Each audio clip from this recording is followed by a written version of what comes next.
The Israel-Hamas Truce faces fresh strain as hostage exchanges continue under a US-brokered deal. Relief and grief mix in Israel, where survivors return home while some loved ones arrive in coffins. Now, aid is entering Gaza through Egypt's Rafah crossing, even as Hamas reasserts control on the streets, with US President Trump warning of strikes unless the group disarms. The fragile ceasefire hangs in the balance. Nishchoy Roy reports.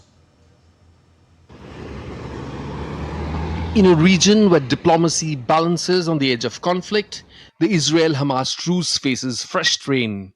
As hostage-prisoner exchanges unfold under a US-brokered peace deal, the shifting ground in Gaza reveal how feeble Middle East stability truly remains. The joy of hostages' release turned to a grief for those whose loved ones were returned lifeless after years in captivity. An Israeli doctor said on Wednesday that 10 of the 20 survivors freed from Hamas captivity are in stable condition, but warned their recovery could take months or even years. We believe that some of them may start being discharged to outpatient care, hopefully at the beginning of next week, but there will be some that probably will need more time.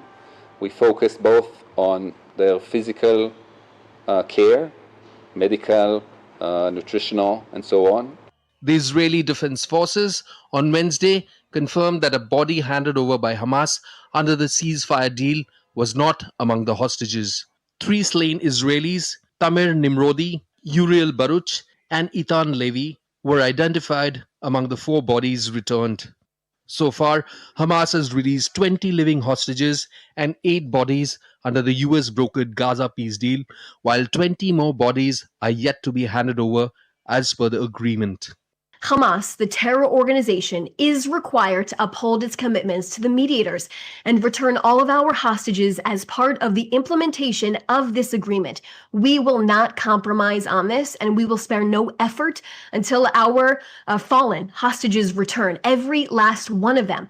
Hamas agreed to release all 48 of our hostages in phase 1 and made the specific confirmation to President Trump, and we are expecting to see the terror organization uphold their side of this agreement. Meanwhile, 8 trucks rolled into Gaza through Egypt's Rafah crossing early Wednesday after Israel eased humanitarian access. But inside Gaza, tensions remain high. Hamas fighters have re-emerged, deploying security forces and executing alleged collaborators, signaling their renewed control. US President Trump has warned of military strikes on Hamas unless the militant group disarms, a statement that could reshape the already fragile truce. I don't have to explain that to you, but if they don't disarm, we will disarm them. They know I'm not playing games, okay? Now, we did something monumental. We got the hostages back. That was the first thing we had to do. Above all else, get the hostages back. Now, they misrepresented because we were told they had 26, 24, of dead hostages, if we can use those terms.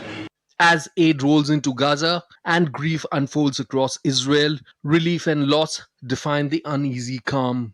A fragile pause in a conflict, still far from peace. With Nishchoy Roy, Amit Mukherjee for DD India.